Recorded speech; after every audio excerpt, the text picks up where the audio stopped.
Hello friends, once again welcome back. This is the third part of the second lesson of history 9th standard English medium Maharashtra State Board. Now this is the part that we had studied that at the end of the part Rajiv Gandhi was assassinated by LTTE, Tigers of Tamil Ilam. Liberation Tigers of Tamil Ilam. This is the organization that did not like the efforts of Rajiv Gandhi, and what they did, they assassinated means they killed Rajiv Gandhi. So towards the end of the decade of the 1980s, the unrest in Jammu Kashmir had begun. So new developments we experienced during this time in 1980s. What happened? Unrest in Jammu and Kashmir had begun. Means the problems began in Jammu and Kashmir. Actually, the problems were not so big in 1980s, but at the end of the 1980s means something 1989 or 90. So we should understand, we should remember these things that before 1990 there were no problems actually in Jammu and Kashmir. There are number of movies that we see, the people shoot movies over there. People used to visit Jammu and Kashmir. The problem was not so much in Jammu and Kashmir before 1990s. But in at the end of the 1980s, the problem started.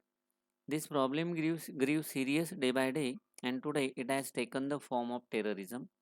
तो ऐसा हुआ 1980s के बाद क्या हो गया 1990 तक तो कश्मीर में प्रॉब्लम्स ठीक थे, लेकिन अचानक से वहाँ पे प्रॉब्लम्स अराइज हुए और वहाँ से जो प्रॉब्लम शुरू होना स्टार्ट हुआ, जो अब तक चालू है चालू है चालू है। प्रॉब्लम वहाँ पे वहाँ के प्रॉब्लम जो है ख़त्म होने के नाम नहीं ले रहे हैं, लेकिन 1990s तक सब कुछ ठीक था और जो भी इवेंट्स थे बहुत कम थे, ऐसा मान के चल सकते हैं हम लोग। तो जो भी आज किसी को लग सकता है कि जब से इंडिया इंडिपेंडेंट हुआ तब से प्रॉब्लम है कश्मीर में, ऐसा गलती से हम सोच सकते हैं, लेकिन ऐसा है नहीं। तो क्या हो गया फिर 1991 के बाद हम देखने वाले हैं। तो 1991 is held to be very important in the history of the world as well as India. This was the most important year, not only for India, it was important for world also. The Soviet Union disintegrated into several different small countries and the Cold War came to an end. Always there was unrest in the world till 1991. The problems were between America and Russia. There was a Cold War between them. They tried to bring number of countries along with them. There were two groups and they constantly were trying to be at the top. So in this process, Soviet Union, that is Russia, got disintegrated. Means there were number of states, but they got divided, and the Cold War between America and Russia got over, or the Cold War in the world came to an end. In India, the government under the leadership of Prime Minister P.V. Narasimha Rao initiated many changes in the Indian economy. So meanwhile, we should understand few things. When Vishwanath Pratap Singh came into power, afterwards Chandrasekhar came into power, then Indra Kumar Gujral came into power, there were few prime ministers which did not belong to Congress. During that time, we found number of economic problems. India had lost the foreign currency. So people once again thought that the government of Janata Dal or the governments other than Congress party are unable to rule properly. Therefore, once again, they gave majority to Congress. And who became the Prime Minister? P.V. Narasimha Rao became the Prime Minister. So we should not forget during these last few years, we were very bad in economy. So PV Narasimha Rao had to take number of steps which will bring the Indian economy on its right track. Economy बहुत बिगड़ गई थी क्योंकि बहुत सारे prime minister बन गए बीच में। राजीव गांधी के असैसिनेशन के बाद इंडिया इकोनॉमी में कुछ अच्छा नहीं कर पाया और दिन ब दिन हालत ख़राब होती गई और फिर से लोगों ने एक बार गवर्नमेंट कांग्रेस को सौंप दी। पीवी नरसिंह राव प्राइम मिनिस्टर बने, उन्होंने बहुत सारे चेंजेस लाए और फिर से एक बार इंडियन इकोनॉमी ट्रैक पर आने लगी। During this period the Ram Janmabhoomi and Babri Mosque issue at Ayodhya came to the forefront. तो नरसिंह राव के ज़माने में एक नया इशू शुरू हुआ जो राम जन्मभूमि के बारे में था, बाबरी मस्जिद के बारे में था। वो फिर से सामने आ गया, मतलब इतना प्रॉब्लम नहीं था 1991 तक। तो क्या समझ में आ रहा है कि 1990 के बाद बहुत सारे इश्यूज जो कि इंडिया के लिए अच्छे नहीं है, ऐसे इश्यूज आगे आ रहे समझ लो। जैसे कि कश्मीर में टेररिज्म शुरू हो गया, इंडिया में लोग एक दूसरे के खिलाफ होने लगे। In the elections conducted between 1996 and 1999 no political party got clear majority in the Lok Sabha. तो इंडिया बहुत सारे हद तक डिवाइड हो गया। 1996 और 99 में बहुत बार इलेक्शन कंडक्ट हुए, किसी भी पॉलिटिकल पार्टी को मेजॉरिटी नहीं मिली लोकसभा में। मतलब कोई भी एक पॉलिटिकल पार्टी इतने सीट नहीं ला पाई कि जिसमें उनको गवर्नमेंट बनाने की पावर मिल जाए। तो ऐसी स्थिति में क्या होता है कि बहुत सारे लोग एक साथ आ जाते हैं, जैसे जनता दल बार बार करती थी। बहुत सारे छोटे छोटे दल एक साथ हो जाते थे, पॉलिटिकल पार्टी बनाते थे, जनता दल नाम उसको देते थे और गवर्नमेंट में आ जाते थे। इस बार अलग नाम से शायद गवर्नमेंट शुरू होने वाले थे। This resulted in 3 governments in short span of time. देखिए 1996 और 1999 के बीच में 3 बार इलेक्शन हुए, 3 बार गवर्नमेंट बदली और तीनों बार कौन प्राइम मिनिस्टर बने? अटल बिहारी वाजपेयी। एक बहुत अच्छे लीडर थे, बहुत इनको समझ थी इंडिया के प्रॉब्लम्स की, क्योंकि वो उस ज़माने से इंडिया को देख रहे थे जब India under prime minister Pandit Jawaharlal Nehru rule कर रहा था। बहुत अच्छे अच्छे लोगों के साथ इन्होंने काम किया, बहुत एक्सपीरियंस्ड लोगों का काम उन्होंने देखा और उसी की वजह से वो एक सुलझे हुए लीडर के तौर पर उभर के आए। अटल बिहारी वाजपेयी के बाद HD देवेगौड़ा और इंद्र कुमार गुजराल ऐसे कुछ लोग इन कुछ सालों में 1996 से 1999 के बीच में प्राइम मिनिस्टर बने 3 बार। फिर से जो पीवी नरसिंह राव के ज़माने में कुछ हालत सुधरी थी, फिर खराब होना शुरू हो गया था, क्योंकि पॉलिटिकल इंस्टेबिलिटी अच्छी नहीं होती किसी भी देश के लिए और देश फाइनेंशियली नीचे नीचे जाना शुरू कर देता है। Finally in 1999 National Democratic Alliance came to power and under the flag of Bharatiya Janata Party, and Atal Bihari Vajpayee became India's Prime Minister. NDA, that is National Defense Alliance, power में आ गया। बहुत सारे छोटे छोटे दल parties एक साथ आ गई और इस बार लीड कर रही थी भारतीय जनता पार्टी और उनके जो बहुत बड़े लीडर थे वो थे अटल Bihari Vajpayee. Atal Bihari Vajpayee tried to establish a dialogue with Pakistan but was not successful. और हमने देखा कि इसी दौरान पाकिस्तान का जो कश्मीर इशू था, पाकिस्तान ने वो उछाला था और कश्मीर में फिर से प्रॉब्लम शुरू हो रहे थे। अटल बिहारी वाजपेयी ने कोशिश की लेकिन वो सक्सेसफुल नहीं हुई। India conducted a number of nuclear test in 1998। Pokhran जो पहली बार हुआ था, हमें याद है इंदिरा गांधी ने किया था न्यूक्लियर टेस्ट।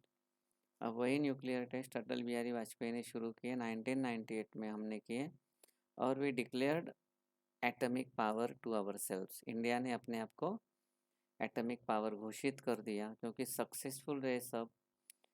वो जो पोखरण में किए थे वो तो हमने एटॉमिक एनर्जी क्रिएट करने के लिए की थी, जो बहुत सालों से हम कर रहे थे। और अभी 1998 के बाद हम न्यूक्लियर पावर बन गए। In 1999, there was another war between India and Pakistan in Kargil region over the Kashmir issue. India defeated Pakistan in this war as well. तो 1999 में क्या हो गया कि कारगिल पर कब्जा कर लिया था पाकिस्तान ने। तो जैसे ही हमें पता चला कि हमारे देश के कारगिल नाम का जो रीजन है उसके ऊपर पाकिस्तान ने कब्जा कर लिया है, जैसे ही हमें पता चला हमने अटैक कर दिया वहाँ पर और हमारा कारगिल पाकिस्तान से छुड़वा लिया। इंडिया के कब्जे वाला कारगिल जो इंडिया का हिस्सा था, पाकिस्तान ने कब्जा कर लिया था, हमें पता नहीं चला। और जैसे ही पता चला हमने उस पर अटैक करके जो कुछ लोग आए थे यहाँ पे कारगिल पर कब्जा जमाने के लिए उनको वहाँ से हटा दिया।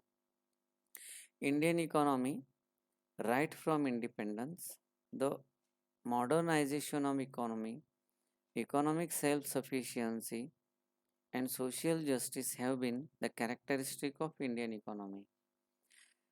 इंडिया इंडिपेंडेंट होने के साथ ही हमने क्या किया था, इकोनॉमी में मॉडर्नाइजेशन लाने की कोशिश की, जिसमें क्या था कि economic self sufficiency, social justice have been the characteristic of Indian economy. मतलब क्या सोशल जस्टिस मतलब इंडियन इकोनॉमी में सोशल जस्टिस का मतलब क्या होता है कि किसी एक के हाथ में इकोनॉमी की पावर नहीं होनी चाहिए, सब लोगों के हाथ में पैसा जाना चाहिए, सभी लोगों को इक्वल राइट्स होने चाहिए, सबको काम मिलना चाहिए। इस हिसाब से हमने अपनी इकोनॉमी को डेवलप किया था, जिसे कहते हैं social justice. India wanted to acquire modernity and self-reliance by establishing industries. जब इंडिया इंडिपेंडेंट हुआ उसी वक्त से हमने कोशिश किया कि मॉडर्निटी को एक्सेप्ट किया जाए। हमने हमारी खुद की इंडस्ट्री शुरू करनी चाहिए। जो हम डिपेंडेंट थे अदर कंट्रीज के ऊपर छोटी छोटी चीज़ों के लिए, उसके बजाय खुद का इंडस्ट्री शुरू हो और हमें जो चीज़ें चाहिए वो हम खुद बनाएं। We wanted to establish an economy based on social justice through planning. तो हमें पता है हमने 5 ईयर प्लानिंग कमीशन डेवलप किया था, जिसके तहत कभी एग्रीकल्चर को, कभी इंडस्ट्री, कभी एजुकेशन, इस तरह से हम इम्पोर्टेंस देते रहे और अपने आप को डेवलप करते रहे, क्योंकि हम बहुत बुरी स्थिति से ऊपर आए हैं।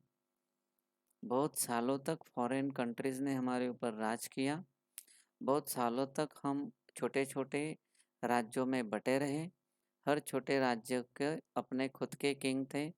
वो किंग, ठीक है, हम आज पढ़ते हैं कि बहुत बड़े बड़े थे, बहुत अच्छा युद्ध लड़ा, बस युद्ध लड़ा यही हम पढ़ते रहे, लेकिन उन्होंने लोगों के लिए क्या अच्छा अच्छा काम किया वो हमने देखा नहीं। वो सब हम इंडिपेंडेंस होने के बाद, इंडिपेंडेंट कंट्री होने के बाद ही देख रहे हैं। हमें अच्छे लीडर मिले इंडिया इंडिपेंडेंट होने के बाद, नेशनल प्लानिंग कमीशन के तहत अच्छा काम होने लगा, और ये जो इकोनॉमी थी वो सोशल जस्टिस के तहत बनने लगी।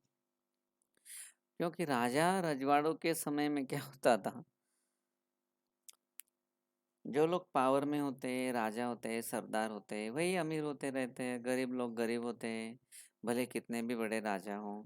सिर्फ शिवाजी महाराज के ज़माने में चीज़ें बदली।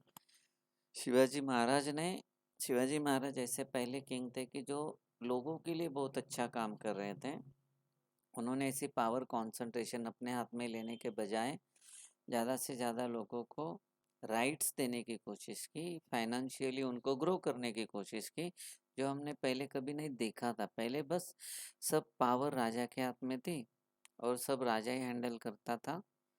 शिवाजी महाराज के दौरान लोगों को खेती बाड़ी इनका हक मिला और फिर सही मायनों में थोड़ा बहुत अच्छा काम हुआ, काफ़ी अच्छा काम हुआ एक्चुअली। और बाद में इंडिपेंडेंस मिलने के बाद हुआ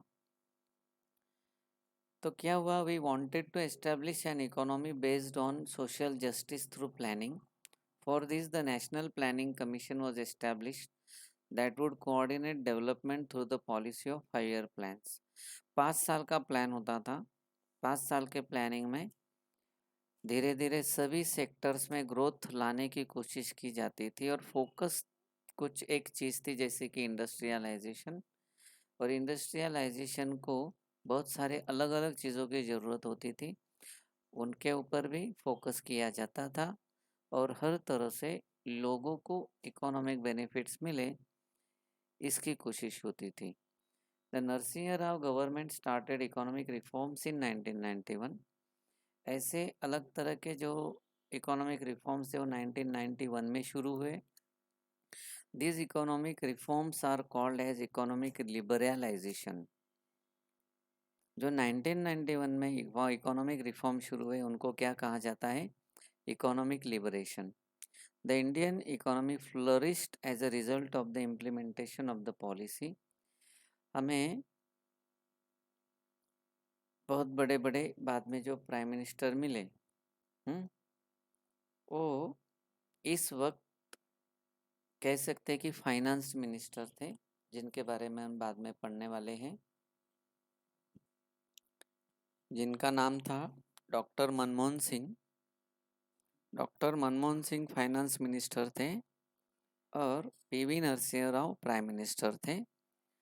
सो under their leadership we brought economic reformations which are called as economic liberalization.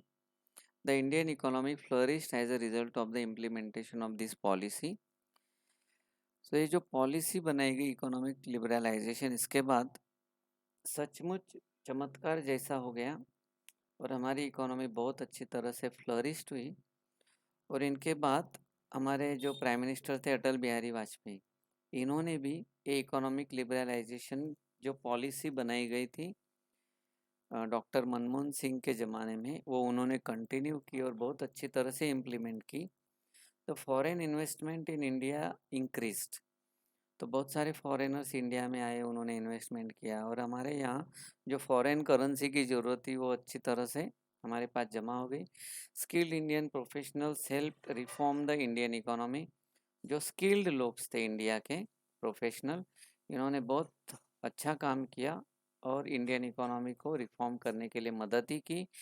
The field of information technology open several avenues of employment in the country. Most important problem था जो unemployment का था। तो ये जो इंफॉर्मेशन टेक्नोलॉजी था, एक sorry नया सेक्टर ओपन हुआ और इसकी वजह से हमारे देश में क्या आया, एम्प्लॉयमेंट आ गया। बहुत ज़्यादा तौर पर लोगों को काम मिला, लोगों के हाथ में पैसा आया। The changes after 91 are also described as globalisation. तो कौन सी इकोनॉमी को अच्छा कह सकते हैं, जिस इकोनॉमी में लोगों को काम मिलता है, लोगों के हाथ में पैसा आता है और देश की तरक्की होती है। तो ये शुरू किया नरसिंह राव ने। उनके जो फाइनेंस मिनिस्टर थे वो थे डॉक्टर मनमोहन सिंह। उनके जो व्यापार मिनिस्टर थे वो थे पी चिदम्बरम। तीनों ने मिलके एक बहुत अच्छा रिफॉर्म लाया, जिसकी वजह से लोगों के पास पैसा आया। बाद में यही पॉलिसी अटल बिहारी वाजपेयी ने कंटिन्यू की, अच्छी तरह से इम्प्लीमेंट की और बहुत अच्छी मात्रा में फॉरेन करेंसी हमारे पास आ गया। इसी जो पॉलिसी है लिबरलाइजेशन, इकोनॉमिक लिबरलाइजेशन, इसी को क्या कहा जाता है, ग्लोबलाइजेशन। आगे बढ़ते हैं। Science and technology. Two major events must be mentioned while describing India's efforts towards self-reliance. Dr. M.S. Swaminathan is known as the father of the Green Revolution in 1965. 1965 में डॉक्टर एम एस स्वामीनाथन के leadership में एक commission बनाई गई थी और उनकी commission को गवर्नमेंट ने फॉलो किया उस ज़माने में, और जो रिवॉल्यूशन हुआ एग्रीकल्चर में उसको ग्रीन रिवॉल्यूशन कहा जाता है. सो Indira Gandhi was also one of the greatest leader. Afterwards, actually during this time, we can say that, Lal Bahadur Shastri was the Prime Minister during 1964 to 1966. So, we established M.S. Swaminathan Commission for the agricultural reforms and we found Green Revolution in 1965. Actually, these efforts had been begun by the Pandit Jawaharlal Nehru, and we found the fruits during this time, because this is not the thing that we can achieve in few months. So what happened? Okay, he implemented new scientific agricultural techniques and increased the production of food grains. No doubt it was started in the past, but it carried very successfully by Lal Bahadur Shastri in 1965. What we brought? We brought modern modern scientific techniques to increase the production of food grains. मतलब जो food grain था, agricultural product था, उसको बढ़ाने के लिए हमने modern scientific techniques को एक्सेप्ट किया और उसका फ़ायदा हुआ, जो कि हम बहुत अच्छी तरह से एक स्टेप आगे लेके गए इस वक्त एग्रीकल्चर को. The experiment in cooperative dairy movement by Dr. Varghese Kurian led to the increase of milk production in India. सिर्फ खेती से फार्मर्स का, किसानों का काम नहीं होता था. किसानों के लिए कुछ ऐसा काम भी खेती के साथ साथ ज़रूरी था जिसकी वजह से उनको पैसा मिले, और वो काम हुआ मिल्क के साथ, मिल्क प्रोडक्शन के साथ. डॉक्टर वर्गीस क्यूरियन एक बहुत बड़ा नाम था. इन्होंने इस फील्ड में कोऑपरेटिव डेयरी शुरू की, जिसको शायद आप अमूल डेयरी के नाम से आज जानते हैं, और बहुत अच्छी तरह से इसका काम हुआ. पूरे भारत में लोगों ने मिल्क प्रोडक्शन इस फील्ड में अपना कंट्रीब्यूशन दिया. खुद का भी फ़ायदा हुआ, देश का भी फ़ायदा हुआ, और एक जो मिल्क प्रोडक्ट था वो बड़े तौर पर शुरू हुआ. इसी को वाइट रिवॉल्यूशन कहा जाता है. ग्रीन रिवॉल्यूशन के बाद वाइट रिवॉल्यूशन हुई. ये दो चीज़ों ने बहुत बड़े बड़े चेंजेस लाए हैं हमारे देश में. India had also made a lot of progress in the fields of atomic energy and research. Dr. Homi Bhabha laid the foundation of the Indian Economic Power Program. तो ये जो साइंटिफिक रिसर्च है इनके बारे में हम देखेंगे अगले लेक्चर में. Thank you.